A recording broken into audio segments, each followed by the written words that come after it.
Hello students, नमस्कार। समस्त को स्वागत digital Odisha classroom YouTube channel को। सो स्टूडेंट्स, आज आम तुम सप्तम श्रेणी ये शरत राजा विषय पार्ट 2 रे आम पहुंची जाइछु।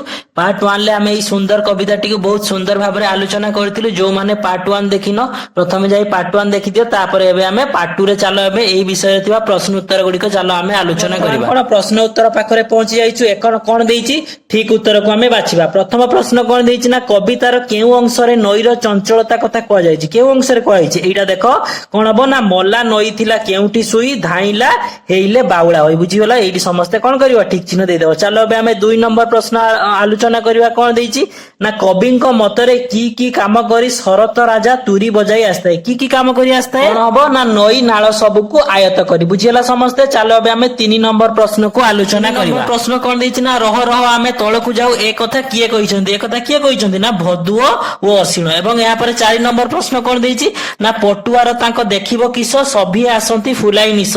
एठारे केउ मानकर पटुआर कथा कुआ जाइछि। केउ मानकर कुआ जाइछि ना, ई देखो बिजुली बतास पवन और पानी। बुझियला, एडी समस्ते ठीक दबो। बुझियला कि नै समस्ते। चलो अब हमें नेक्स्ट क्वेश्चन डिस्कस करिबा। पद्यांशर चर्चा पाखरे पहुंची जाइछु। देखो क नंबर ख नंबर दुईटी प्रश्न दिया आइछि। कोन दिछि ना, यार अर्थ सरल भाषा रे बुझाई लेख। माने कोन सरल अर्थ लेखिबा। जो माने मोर क्वेश्चन आंसर वीडियो गुडी को रेगुलर देखंती से माने निश्चित भाबे जानि सारथिबो। या लॉन्ग क्वेश्चन आमे एठी डिस्कस करिबा नै।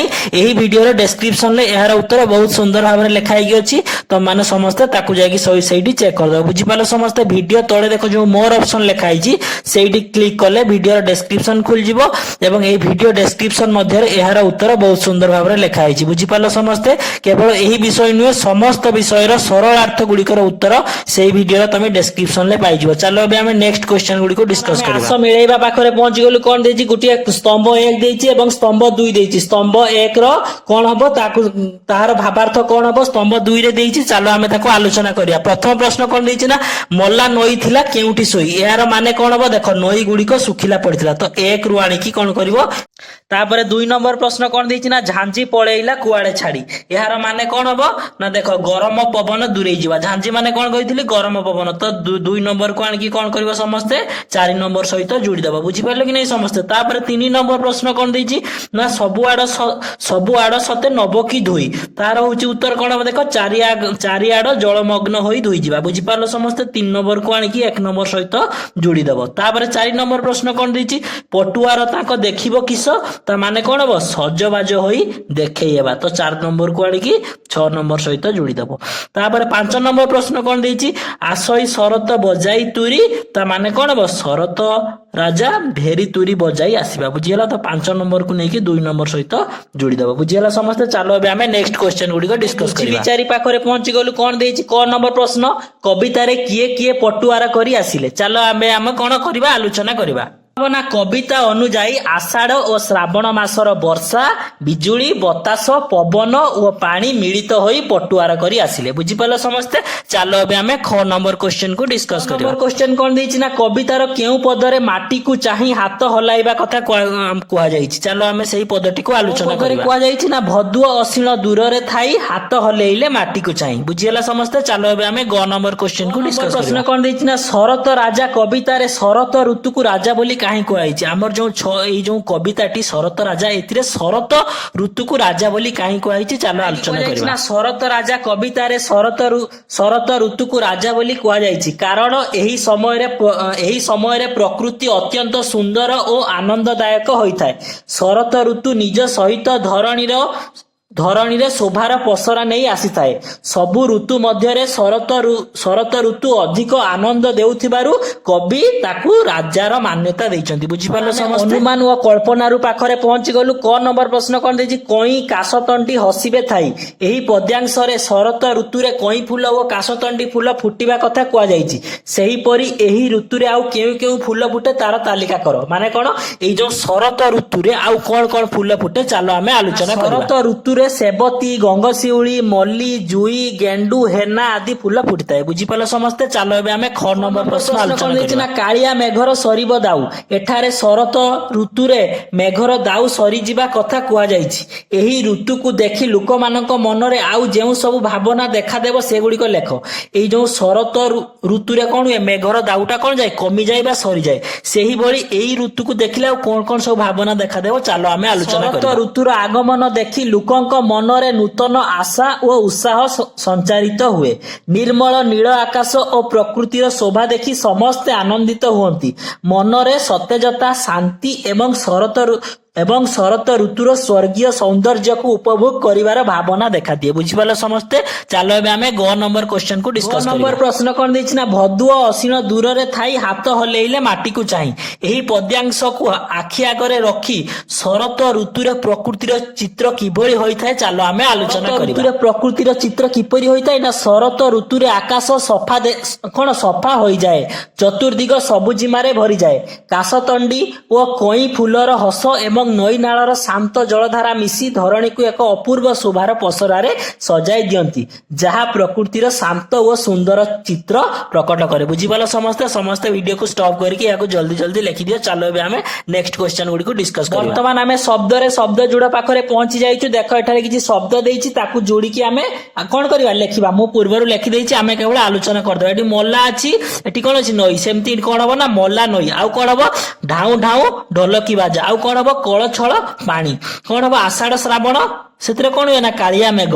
ଆଉ କଣ ହୁଏ, ଭଦୁଅ ଅସିନ ଭାସିବ ବଉଦ। ବୁଝିପାରିଲ ସମସ୍ତେ। ଭିଡିଓକୁ ଷ୍ଟପ୍ କରିକି ଏହାକୁ ନିଜ ନିଜ ଖାତାରେ ସମସ୍ତେ ଲେଖିନିଅ। ଆମେ କଣ କରିବା ନା, ଗୁଣକୁ ଚିହ୍ନିବା ବିଷୟରେ ଆଲୋଚନା କରିବା। ଯେମିତି ଲେଖା ହେଇଛି ଦେଖ, ନେଳିଆ ଆକାଶ ଦିଶିବ କଣ ସଫା। ଏଥିରେ ନେଳିଆ ଶବ୍ଦଟି କଣ, ରଙ୍ଗକୁ ଆମର ବୁଝାଉଛି। ଯେମିତି ଆକାଶର ଗୋଟେ ଗୁଣକୁ ବୁଝାଉଛି କି ନାଇଁ, ଏହା ନେଳିଆ ଆକାଶର ଏକ ଗୁଣ। ନେଳିଆ କଣ, ଆକାଶର ଏକ ଗୁଣ। ଯୋଉଟା ଗୁଣ ଗୋଟେ କଣ ବିଶେଷ୍ୟର ଗୁଣ ଆଦି ବିଷୟରେ ସୂଚନା ଦିଏ, ତାକୁ ଆମେ କଣ କହୁ, ବିଶେଷଣ ପଦ। ବୁଝିପାରିଲ କି ନାଇଁ ସମସ୍ତେ। ତ ଏଇଠି ସେମିତି କଣ ଲେଖା ହେଇଛି, କିଛି ଉଦାହରଣ ଦିଆଯାଇଛି। ଏଥିରୁ ଆମେ କଣ କରିବା, ବିଶେଷ୍ୟ ଓ ବିଶେଷଣ ପଦକୁ ବାଛିବା। ପ୍ରଥମେ କଣ ଦିଆଯାଇଛି ନା, କଳ ଛଳ ପାଣି ଆସିଲା ବହି। ଏଠି ଦେଖ, ପାଣିଟା ଗୋଟେ କଣ, ବିଶେଷ୍ୟ, ତାର ବିଶେଷଣ ମାନେ କେମିତି ପାଣି ନା, କଳ ଛଳ ପାଣି। ବୁଝିଗଲା। ତ ବିଶେଷ୍ୟ କଣ ହବ, ପାଣି, ବିଶେଷଣ ହବ କଳ ଛଳ। ସେଇଭଳି ମୁଁ ଲେଖିଦେଇଛି, ଖାଲି ଆଲୋଚନା କରିଦବା। କଣ ହବ ନା, କାଳିଆ ମେଘର ସରିବ ଦାଉ। ତ ମେଘଟା କଣ ହବ, ବିଶେଷ୍ୟ। କେମିତି ମେଘ ମାନେ, ମେଘର ଗୁଣଟା କିପରି ନା, କାଳିଆ। ତ କାଳିଆ କଣ ହବ, ବିଶେଷଣ। ବୁଝିପାରିଲ। ତ ମେଘ ହେଲା ବିଶେଷ୍ୟ, କାଳିଆ ହେଲା ବିଶେଷଣ। ଚାଲ ଏବେ ଆମେ ଖ ନମ୍ବର କ୍ୱେଶ୍ଚନ କୁ ଡିସ୍କସ କରିବା। ନମ୍ବର କ୍ୱେଶ୍ଚନ କଣ ଦେଇଛି, ନିମ୍ନରେ ଦିଆଯାଇଥିବା ବିଶେଷଣ ପଦ ପାଇଁ ତୁମ ମନରୁ ଭାବି ବିଶେଷ୍ୟ ପଦ ଯୋଡି ଲେଖ। ଯେପରି କଣ ହେଇଛି ନା, ବର୍ଷା ଦେଇଛି।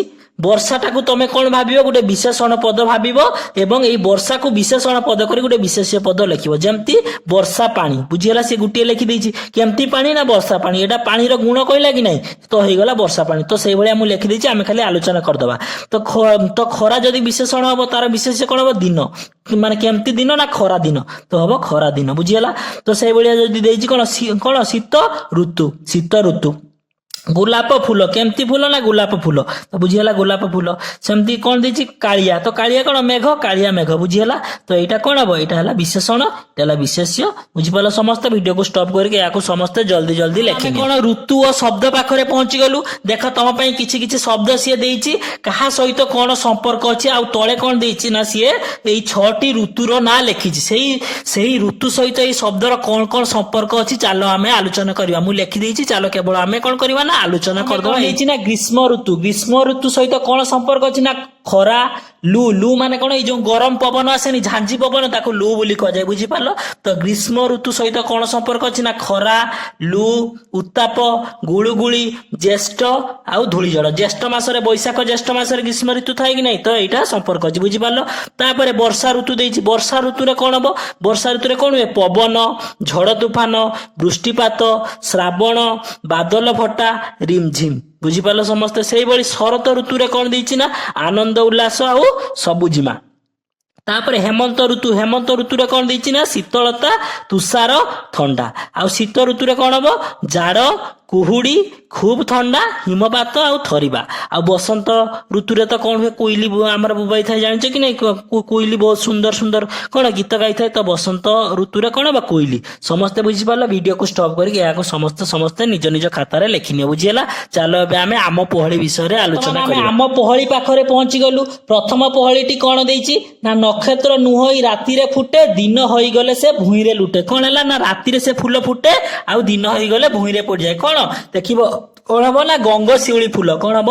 ସମସ୍ତେ ଲେଖିଦିଅ। ଏହାର ଉତ୍ତର କଣ ହବ ନା ଗଙ୍ଗ ଶିଉଳି। ବୁଝିପାରିଲ? ଗୋଟେ ଫୁଲ ଅଛି ଗଙ୍ଗଶିଉଳି, ତାର ଚିତ୍ର ମଧ୍ୟ ଏଇ ପାର୍ଶ୍ୱରେ ଦିଆଯାଇଛି। ବୁଝିପାରିଲ କି ନାଇଁ?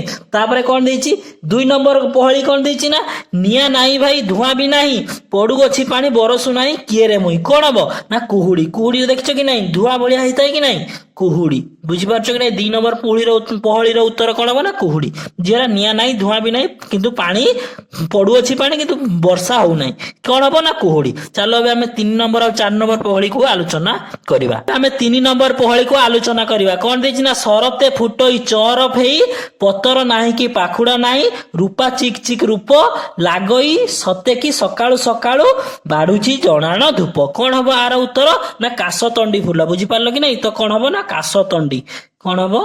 କାଶତଣ୍ଡି। ବୁଝିହେଲା କି ନାଇଁ ସମସ୍ତେ? ତାପରେ 4 ନମ୍ବର କଣ ଦେଇଛି? ଆମ୍ବ ଫଗୁଚଣ ସାଥିରେ ଧରି, ଆସିଥାଏ ମୁହିଁ ଧରାକୁ ବୁଲି, ପୁରୁଣା ଝଡଇ ଆସଇ ନୂଆ, କୁହ କେଉଁ ଋତୁ ଦେବୀରେ ମୁଆ। କୋଉ ଋତୁ ହବ? କୋଉ ଆମର ଋତୁରେ ଆମ୍ବ ବଉଳ ବା ଆମ୍ବ ଚଣା ଆସିଥାଏ? କଣ ନା ବସନ୍ତ ଋତୁ। କଣ ହବ ଆର ଉତ୍ତର? ବସନ୍ତ ଋତୁ। ବୁଝିପାରିଲ କି ନାଇଁ ସମସ୍ତେ? ତ ଏଇଠି ତମର କଣ ହେଲା? ତମ ସିଲାବସ ରେ ଯାହା ବି କ୍ୱେଶ୍ଚନ ଆନ୍ସର ଅଛି ଏଇଠି କଣ ହେଲା? କମ୍ପ୍ଲିଟ ହେଲା। ବର୍ତ୍ତମାନ କଣ ଅଛି ନା ପାଠରୁ ଆଗକୁ ମାନେ କିଛି ଏକ୍ସଟ୍ରା। ଚାଲ ଏବେ ଆମେ ତାକୁ ମଧ୍ୟ ଆଲୋଚନା କରିଦବା। ପାଠରୁ ଆଗକୁ ପାଖରେ ପହଞ୍ଚି ଯାଇଛୁ। କ ନମ୍ବର ପ୍ରଶ୍ନ କଣ ଦେଇଛି ନା ଶରତ ଋତୁରେ ବାଡି ବଗିଚାରେ ତମେ କି ପରିବର୍ତ୍ତନ ଲକ୍ଷ୍ୟ କର। ଚାଲ ଆମେ ଆଲୋଚନା କରିବା ଯେ ଆମେ ଶରତ ଋତୁରେ ବାଡି ବଗିଚାରେ କଣ କଣ ସବୁ ପରିବର୍ତ୍ତନ ଦେଖୁଛୁ। ଶରତ ଋତୁରେ ବାଡି ବଗିଚାରେ ପ୍ରକୃତିର ନୂଆ ରୂପ ଦେଖିବାକୁ ମିଳେ। କାଶତଣ୍ଡି, ସେବତୀ ଆଦି ଫୁଲରେ ବଗିଚା ହସି ଉଠେ। ଫୁଲର ସୁବାସରେ ବାତାବରଣ ମହକି ଯାଏ ଏବଂ ନିର୍ମଳ ଆକାଶ ତଳେ ପକ୍ଷୀଙ୍କ କଳରବରେ ସମଗ୍ର ବାଡି ବଗିଚା ଏକ ଶାନ୍ତ, ସ୍ନିଗ୍ଧ ଓ ଆନନ୍ଦମୟ ପରିବେଶରେ ପରିଣତ ହୁଏ। ବୁଝିପାରିଲ ସମସ୍ତେ? ସମସ୍ତେ ଭିଡିଓକୁ ଷ୍ଟପ୍ କରିକି ଏହାକୁ ଜଲ୍ଦି ନିଜ ନିଜ ଖାତାରେ ଲେଖିନିଅ। 9 ନମ୍ବର ପ୍ରଶ୍ନ କଣ ଦେଲା ନା ଶରତ ସକାଳେ ବିଦ୍ୟାଳୟ ଯିବା ଆସିବା ସମୟର ଅନୁଭୂତି ଲେଖ। ଯେ ଶରତ ଋତୁରେ ଯେତେବେଳେ ତମେ ସକାଳେ ସକାଳେ ବିଦ୍ୟାଳୟକୁ ଯାଅ ତମର ଅନୁଭୂତି କଣ ଥାଏ? ଚାଲ ଆମେ ଆଲୋଚନା କରିବା। ଶରତ ଋତୁର ସକାଳଟା ବହୁତ ସୁନ୍ଦର। ସ୍କୁଲ ଯିବା ବାଟରେ କାଶତଣ୍ଡି ଫୁଲର ଦୃଶ୍ୟ ଆମକୁ ବହୁତ ଭଲ ଲାଗେ। ନିର୍ମଳ ନୀଳ ଆକାଶ ଆଉ ମୁହଁରେ ବାଜୁଥିବା ଥଣ୍ଡା ପବନ ମନକୁ ବହୁତ ଖୁସି କରିଦିଏ। ଏମିତି ମନୋରମ ପରିବେଶରେ ସାଙ୍ଗମାନଙ୍କ ସହ ସ୍କୁଲ ଯିବା ଆସିବା କରିବାକୁ ମତେ ବହୁତ କଣ ମଜା ଲାଗେ। ବୁଝିପାରିଲ ସମସ୍ତେ? ଚାଲ ଏବେ ଆମେ ଗ ନମ୍ବର ପ୍ରଶ୍ନକୁ ଆଲୋଚନା କରିବା। ନମ୍ବର ପ୍ରଶ୍ନ କଣ ଦେଇଛି ନା ଶରତ ଋତୁରେ ତୁମକୁ ଅଧିକ ଭଲ ଲାଗୁଥିବା ଗୋଟିଏ ଘଟଣା ବର୍ଣ୍ଣନା କରି ଲେଖ। ଏଇ ଯୋଉ ଶରତ ଋତୁରେ ତମକୁ କେଉଁ ଘଟଣାଟି ବହୁତ ଭଲ ଲାଗେ? ଚାଲ ଆମେ ଆଲୋଚନା କରିବା। ମତେ ସବୁଠାରୁ ଭଲ ଲାଗେ ସକାଳେ ସାଙ୍ଗମାନଙ୍କ ସହ ମିଶି କାଶତଣ୍ଡି ଫୁଲ ତୋଳିବା। ସ୍କୁଲ ବାଟରେ ଥିବା ପଡିଆରେ ଏହି ଫୁଲ ଗୁଡିକ ଧଳା କୁହୁଡି ପରି ଦିଶନ୍ତି। ଆମେ ସମସ୍ତେ ମିଶି ସେହି ଫୁଲ ଗୁଡିକୁ ଏକାଠି କରି ଖେଳିଥାଉ। ଏହି ସରଳ କାମଟି ମତେ ଶରତ ଋତୁରେ ସବୁଠାରୁ ଅଧିକ ଆନନ୍ଦ ଦିଏ। ବୁଝିପାରିଲ ସମସ୍ତେ? ଚାଲ ଏବେ ଆମେ କଣ କରିବା ନା ଘ ନମ୍ବର ପ୍ରଶ୍ନ ଆଲୋଚନା କରିବା। ଘ ନମ୍ବର ପ୍ରଶ୍ନ କଣ ଦେଇଛି ନା ଶରତ ଋତୁରେ ତୁମକୁ ଭଲ ଲାଗୁଥିବା ଓ ନ ଲାଗୁଥିବା କାର୍ଯ୍ୟ ଗୁଡିକ ଲେଖିବ। ଶରତ ଋତୁରେ ତମକୁ କେଉଁ କାମଟା ଭଲ ଲାଗେ, କଣ ଭଲ ଲାଗେ ଆଉ କଣ ଭଲ ଲାଗେନି, ଚାଲ ଆମେ ତାକୁ ଆଲୋଚନା କରିବା। ସକାଳର ନିର୍ମଳ ଆକାଶ ଓ କାଶତଣ୍ଡି ଫୁଲ ମତେ ବହୁତ ଭଲ ଲାଗେ। ସାଙ୍ଗମାନଙ୍କ ସହ ଖେଳିବା ଏବଂ କାକର ଭିଜା ଘାସରେ ଚାଲିବାକୁ ମୁଁ ବହୁତ ପସନ୍ଦ କରେ। କିନ୍ତୁ ଏହି ସମୟରେ ଅଧିକ ଖରା ଏବଂ କେତେବେଳେ ହଠାତ୍ ହେଉଥିବା ଗୁଳୁଗୁଳିଆ ପାଗ ମତେ ଆଦୌ ଭଲ ଲାଗେ ନାହିଁ, ଯାହା ପାଠ ପଢାରେ ବେଳେ ବେଳେ ବାଧା ସୃଷ୍ଟି କରେ। ବୁଝିହେଲା ସମସ୍ତେ? ଚାଲ ଏବେ ଆମେ 1 ନମ୍ବର କ୍ୱେଶ୍ଚନକୁ ଡିସ୍କସ କରିବା। ପ୍ରଶ୍ନ କଣ ଦେଇଛି ନା ତୁମ ସାଙ୍ଗମାନଙ୍କ ସହିତ ଦଳରେ ବସି ଶରତ ଋତୁ ସମ୍ବନ୍ଧରେ କବିତା ଲେଖ। ସେଥିରେ ନିଜ ଘର ପାଖ ପଡୋଶୀ ସହିତ ଯୋଡି ହୋଇଥିବା କଥାକୁ ମଧ୍ୟ ମିଶେଇ ଦିଅ।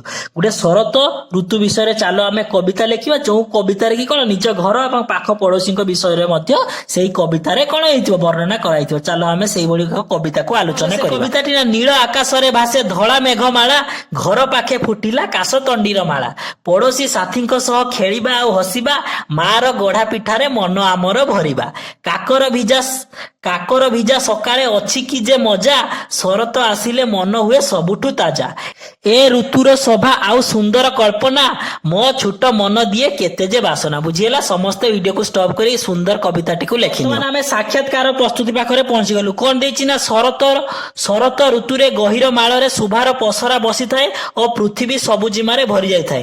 ଏହାର ପୂର୍ବରୁ କୃଷକର ଅବିରତ ଶ୍ରମରେ ଧରଣୀ ଏପରି ଶସ୍ୟ ଶ୍ୟାମଳା ହୋଇଥାଏ। ତୁମେ ସେହିପରି ଗହୀର ମାଳରେ ବୁଲୁ ବୁଲୁ ଜଣେ କୃଷକଙ୍କୁ ଭେଟିଲା ପରେ ତାଙ୍କୁ କିଛି ପ୍ରଶ୍ନ କର। ତମେ ଯେତେବେଳେ ସେଇ ଯୋଉ ସୁନ୍ଦର କଣ ଚାଷ ଜମି ପାଖରେ ବୁଲୁଥିବା ସମୟରେ ଜଣେ କୃଷକଙ୍କ ସହିତ ତମର ଭେଟ ହେଲା। ବର୍ତ୍ତମାନ ତମେ ତାକୁ କଣ କରିବ? କିଛି ପ୍ରଶ୍ନ ପଚାରିବ। ଚାଲ ଏବେ ଆମେ ସେଇ ପ୍ରଶ୍ନ ଗୁଡିକୁ ଆଲୋଚନା କରିବା। କଣ କଣ ପ୍ରଶ୍ନ ଆମେ କଣ ସେ କୃଷକକୁ ପଚାରି ପାରିବ ତମେ? ନା, ଏହି ଫସଲ ପାଇଁ ଆପଣଙ୍କୁ କେତେ ପରିଶ୍ରମ କରିବାକୁ ପଡିଥିଲା? ଆଉ କଣ ପଚାରି ପାରିବ? ଶରତ ଋତୁର କାକର ଓ ଖରା ଚାଷ କାମରେ କଣ ପ୍ରଭାବ ପକାଏ? ଆଉ କଣ ପ୍ରଶ୍ନ? ନା କାଦୁଅରେ କାମ କରିବା ବେଳେ ଆପଣ କେବେ କ୍ଳାନ୍ତ ହୁଅନ୍ତି କି? ଆଉ କଣ ପଚାରି ପାରିବ? ନା ଅମଳ ସମୟରେ ଆପଣଙ୍କ ମନରେ କି ପ୍ରକାର ଆନନ୍ଦ ଆସେ? ଆଉ କଣ ପଚାରି ପାରିବ? ନା ଆମକୁ ଏତେ ଅନ୍ନ ଯୋଗାଇବା ପଛରେ ଆପଣଙ୍କ ମୁଖ୍ୟ ପ୍ରେରଣା କଣ? ବୁଝିଗଲା? ତମେ ଆହୁରି ପ୍ରଶ୍ନ ମଧ୍ୟ ଲେଖିପାରିବ। ମୁଁ ଏଇ 5ଟି ପ୍ରଶ୍ନ ଲେଖିଛି। ଚାଲ ଏବେ ଆମେ ପରବର୍ତ୍ତୀ ପ୍ରଶ୍ନ ଗୁଡିକୁ ଆଲୋଚନା କରିବା। ଶରତର ଦୃଶ୍ୟ ପାଖରେ ପହଞ୍ଚି ଗଲୁ। ପ୍ରଥମ ପ୍ରଶ୍ନଟି କଣ ଦେଇଛି? ଶରତ ଋତୁର ଦୃଶ୍ୟ ଗୁଡିକର ଏକ ତାଲିକା ତିଆରି କର, ଯେଉଁ କଥା ଏହି କବିତାରେ ଲେଖା ଯାଇ ନାହିଁ। ମାନେ ଏମିତି ତମେ ଶରତ ଋତୁର ଦୃଶ୍ୟ ଗୁଡିକ ବିଷୟରେ ଏକ ତାଲିକା ବନେଇବ ଯୋଉ କଥା ଗୁଡିକ ଏଇ କବିତାରେ ଲେଖା ଯାଇନି। ବୁଝିହେଲା? କଣ ଦେଇଛି? ଯେମିତି ଆକାଶରେ ଧଳା ଧଳା ବଉଦ ଭାସେ, ଏଇ କଥା ତ ଲେଖା ହେଇଛି କିନ୍ତୁ ଏଟା ମେ ବି ଭୁଲ ଦେଇଛି। ତମେ କିନ୍ତୁ ଏଇଭଳିଆ ଶରତ ଋତୁର ଦୃଶ୍ୟ ଗୁଡିକ ଲେଖିବ ଯୋଉ ଗୁଡିକ କବିତାରେ ଲେଖାଯାଏ। ପକ୍ଷୀଙ୍କ କଳରବ ଓ ସୂର୍ଯ୍ୟୋଦୟର ମନୋରମ ଦୃଶ୍ୟ। ଆଉ କଣ ହବ? ମଣ୍ଡପରେ କଣ ଦେବୀ ଦୁର୍ଗାଙ୍କ ପ୍ରତିମା ଓ ପୂଜା ଅର୍ଚ୍ଚନା। ଆଉ କଣ? ନା ସୂର୍ଯ୍ୟୋଦୟର ମନୋରମ ଦୃଶ୍ୟ। ଏଇ ସବୁ କବିତାରେ ବର୍ଣ୍ଣନା କରାଯାଇନି ଯୋଉଟା କି ଶରତ ଋତୁରେ ଘଟିଥାଏ। ବୁଝିହେଲା? ଚାଲ ଏବେ ଆମେ 6 ନମ୍ବର ପ୍ରଶ୍ନ ଆଲୋଚନା କରିବା। ପ୍ରଶ୍ନ କଣ ଦେଇଛି? ନା ଶରତ ଋତୁର ପୂଜା ପର୍ବପର୍ବାଣୀ ଗୁଡିକର ନାମ ତାଲିକା କର ଓ କିଭଳି ପାଳନ କରାଯାଏ ଆଲୋଚନା କର। ଶରତ ଋତୁରେ କୋଉ ପୂଜା ଆଉ ପର୍ବପର୍ବାଣୀ ପାଳନ କରାହୁଏ ତାର ଗୋଟେ ତାଲିକା କରିବା ଆଉ କେମିତି ପାଳନ କରାହୁଏ ଚାଲ ଆମେ ତାକୁ ଆଲୋଚନା କରିବା। ନା ଶରତ ଋତୁ ପର୍ବପର୍ବାଣୀରେ ଭରା। ଏହି ସମୟରେ ମୁଖ୍ୟତଃ ଦୁର୍ଗା ପୂଜା, କୁଆଁର ପୂର୍ଣ୍ଣିମା, ଲକ୍ଷ୍ମୀ ପୂଜା ଓ କାଳୀ ପୂଜା ପାଳନ କରାଯାଏ। ଏହି ପର୍ବ ଗୁଡିକରେ ଆମେ ନୂଆ ପୋଷାକ ପିନ୍ଧୁ, ଘର ସଜାଉ, ମିଷ୍ଟାନ୍ନ ଖାଉ ଏବଂ ପୂଜା ମଣ୍ଡପ ବୁଲି ବହୁତ ମଜା କରୁ। ସମସ୍ତେ ମିଶି ଖୁସି ମନାଇବା ଏହି ପର୍ବ ଗୁଡିକର ମୁଖ୍ୟ ବିଶେଷତ୍ୱ। ବୁଝିପାରିଲ? ସମସ୍ତେ ଭିଡିଓ ଷ୍ଟପ୍ କରିକି ଏହାକୁ ଜଲ୍ଦି ଲେଖି। 9 ନମ୍ବର ପ୍ରଶ୍ନ କଣ ଦେଇଛି? ନା ତୁମେ ଶରତ ଋତୁ ପୂର୍ବରୁ ଏବଂ ପରେ ପ୍ରକୃତିକୁ ନିଶ୍ଚୟ ଦେଖିଥିବ। ଏଥିରେ ତୁମକୁ କଣ କଣ ପାର୍ଥକ୍ୟ ଜଣାପଡେ ଲେଖ। ମାନେ ଶରତ ଋତୁ ପୂର୍ବରୁ ଆମର ପ୍ରକୃତି ଆଉ ପରେ କେମିତି କଣ ସବୁ ପାର୍ଥକ୍ୟ ଥାଏ ଚାଲ ତାକୁ ଆମେ ଆଲୋଚନା କରିବା। ଶରତ ଋତୁ ପୂର୍ବରୁ ବର୍ଷାରେ ପ୍ରକୃତି ସବୁଜ ଓ କାଦୁଅମୟ ଥାଏ। ଶରତରେ ଆକାଶ ନିର୍ମଳ ହୁଏ, ଧଳା ମେଘ ଭାସେ ଓ କାଶତଣ୍ଡି ଫୁଲ ଫୁଟେ। ଏବଂ କଣ ହୁଏ? ନା ଶରତ ଋତୁ ପରେ ପାଗ ଆହୁରି ଥଣ୍ଡା ହୋଇଯାଏ, ସକାଳେ କୁହୁଡି ଦେଖାଯାଏ ଏବଂ ଦିନର ତାପମାତ୍ରା କମିଯାଏ। ବୁଝିହେଲା ସମସ୍ତେ? ଚାଲ ଏବେ ଆମେ ନେକ୍ସଟ କ୍ୱେଶ୍ଚନ ଗୁଡିକୁ ଡିସ୍କସ କରିବା। ଶରତ ଋତୁ ସହିତ ଯୋଡି ହୋଇଥିବା ଗୀତ କଣ ଦେଇଛି?